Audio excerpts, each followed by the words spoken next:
Welcome back to the Unprofessional Movie Critic, and today we are going to be talking about Marvel Phase 1. We're ranking all the movies.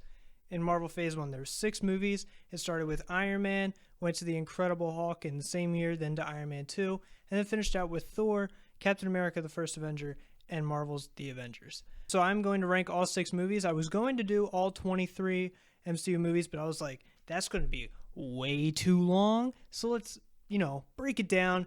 Phase 1, Phase 2, Phase 3. Maybe at that point we'll put them all together. So before we get started, you guys can follow my other channel, Caleb Lawson. I get to stand there and make videos about idiots on Amazon, idiots on Reddit, me being an idiot, and it comes out every Wednesday.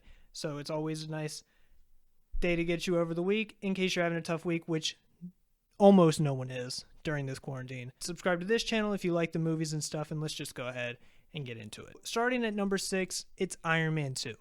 Iron Man 2 was boring. Just from beginning to end, this movie was boring. It was a big setup to the Avengers, right? Jon Favreau wanted 3 years to do Iron Man 2, but then he only ended up getting 2. And they already had Thor and Captain America set for 2011, so this movie had to come out in 2010. This movie also had to introduce Black Widow, who, after Hawkeye would be introduced in Thor, was our last Avenger that we needed to meet.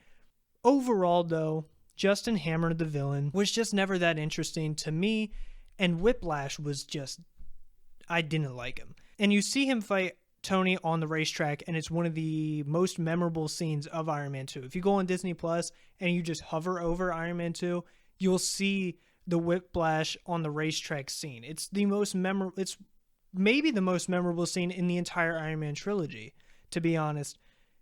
But after that, it's not great. Whiplash goes into a lab and sits there with his parrot for like the rest of the movie.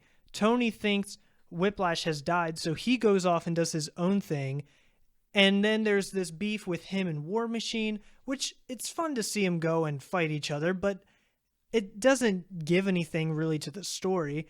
Black Widow just kind of doesn't, she's not involved in the final fight, and it feels like the way they put Hawkeye and Thor, where it's just kind of a waste, and it really is just a shoe-in for the Avengers. Overall, the movie's boring, the villain's boring, both villains are boring, and it's just a forgettable one. Then we get Thor. Now, a lot of people like Thor, and a lot of people are going to be like, dude, what? You have Thor under the Incredible Hulk. I don't like Thor. For me, one, the wig. The wig and the eyebrows are blonde, and it just makes Chris Hemsworth look awful in this movie. And that, I can't get over that.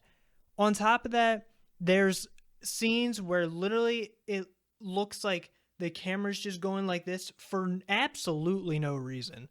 We're just tilting the camera just for the look of it. I don't care for that. At the same time, Shakespeare. Dude, I went to high school. I went through all of the Hamlets and the Romeo and Juliets, and I don't like those movies. They are incredibly boring to me, and they slow it down. And the thing is that Thor feels very Shakespearean in nature. The way it's shot, the story template, it is just a not interesting movie for me to watch personally. So Thor is just always at the bottom of my list. It's cool. Thor and Loki fight on the bridge, and you think Loki dies, and I guess that's cool. Other than that, it's another movie. I've seen it 2 times. Probably will never watch it again. Then we get The Incredible Hulk. Now, a lot of people want to hate on this movie, and I get it. It's not Mark Ruffalo. It's Edward Norton. The only character in this movie, outside of the end credit scene, the only character in this movie that we see for the rest of the MCU is Thunderbolt Ross. I understand all of that it feels like this doesn't even exist in the MCU. It's the black sheep of the MCU. The whole movie is set up with Banner trying to find this guy named Mr. Blue, who he meets online, and Mr. Blue is telling him, hey, send me blood samples, and I will find a cure to make you not the Hulk anymore. So that's his whole mission. At the very beginning, he gets a cut on his finger and it lands in like a soda or whatever. And he tells everyone in the factory to shut it down because he's got to stop it. And then he misses one of the bottles. So when I watched it the first time, which by the way was like 2 weeks ago, when I watched it the first time, I was like, oh, so that's how Abomination's going to get created. The guy's going to get it. He's going to drink it. He's going to become Abomination. That's how we're going to meet our villain. But it's not. It ends up being used for a Stan Lee cameo, and it's like, yeah, they drank the bottle that had your blood in it, and then it made him crazy for a minute. A lot of it was building towards nothing, right? So this whole movie, like I said, he's working on finding Mr. Blue to get a cure. We finally see him and his girlfriend, which I can't even remember her name at this point. They go and they find this guy and they meet with him, and he goes in and he takes the serum, and then he starts to turn into the Hulk and then just stops and turns back into Banner. And it's like, okay, it worked. This cure has worked. He's no longer going to be the Hulk anymore. And then Abomination shows up and he's in the helicopter. He's being arrested. And he's like, all right, I got to be the one to stop him. And so he just yeets himself straight out of this helicopter and smacks into the earth and then wakes up and he's the Hulk. And I'm like, wait, didn't we just spend this whole last half hour on you getting a cure to not be the Hulk? And we were led to believe that it worked. And now you're okay and you're the Hulk again. A lot of the story points didn't go anywhere. And I think it's why a lot of people didn't like it and why I don't care for it all that much. But at the end of the day, the fight scenes, I think, are better than Iron Man 2 and Thor. I think the fight scenes with the Hulk are so much fun. Iron Man is number 3. Don't kill me. A lot of people think Iron Man is top 5 in the MCU, or at least top 10. I don't even know if I'm in that boat. I'm not totally sure.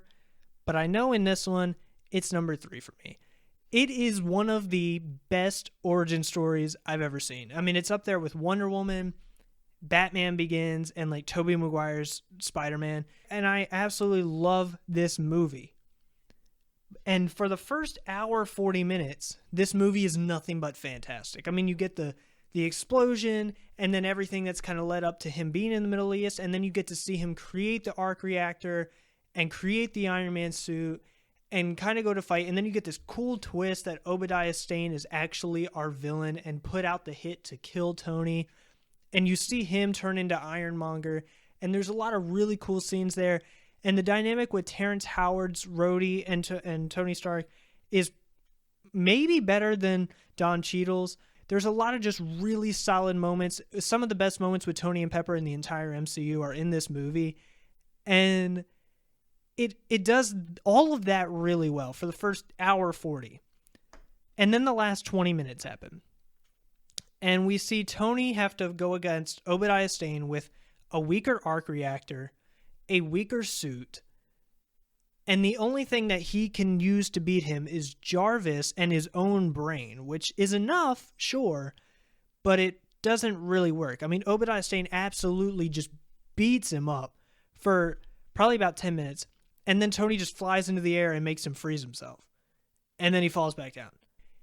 And then he has Pepper go in and start this like beam thing and blow up the arc reactor so that it will blow up Obadiah Stane's suit, but it doesn't blow up Tony somehow. It's a great movie for the first hour 40, and then that last 20 minutes kind of loses me in maybe the most important 20 minutes of the whole movie. And it's the reason Wonder Woman in my last video ranked number 3 is because the last 20 just fell flat.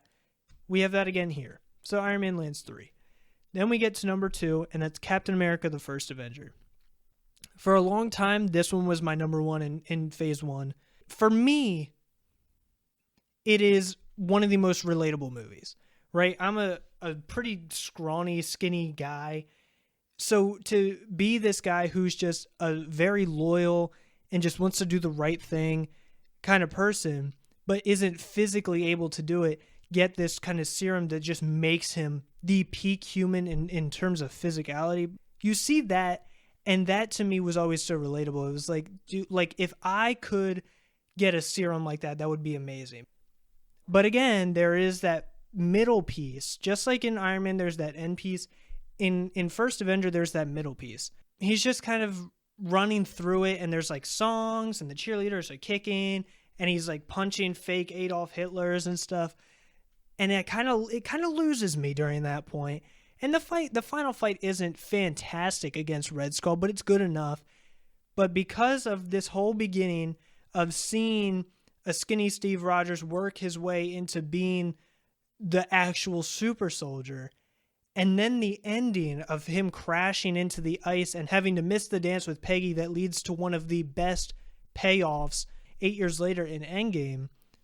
And I think it sets up something interesting that the rest of the Avengers don't really have to deal with. I mean, Thor kind of does, but Thor is just a fish out of water. He's been alive for 1,500 years, but he's a fish out of water. Captain America, though, is a man truly out of his time. He's been asleep for 70 years, and I think that is also very interesting.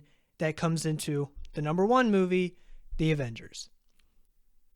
This movie's perfect. From beginning to end, this movie's perfect. Now, maybe in the beginning, it takes a little bit to get going because everyone's still trying to get a part of the team and all of that.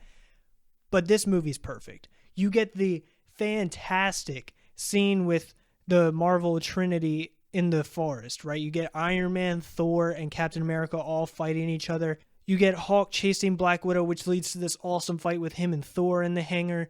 You get Cap and Tony trying to work to keep the carrier in the air. You get this amazing final scene, which is one, I'd say, for me personally, second to Endgame in terms of final fight scenes.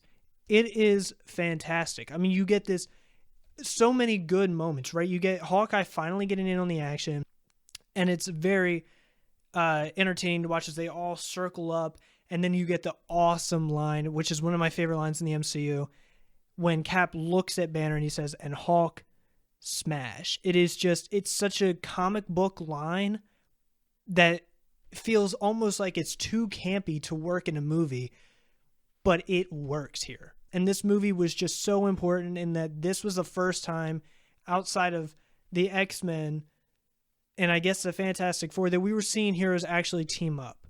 And these were heroes from 4 different franchises coming together. And it just worked first try.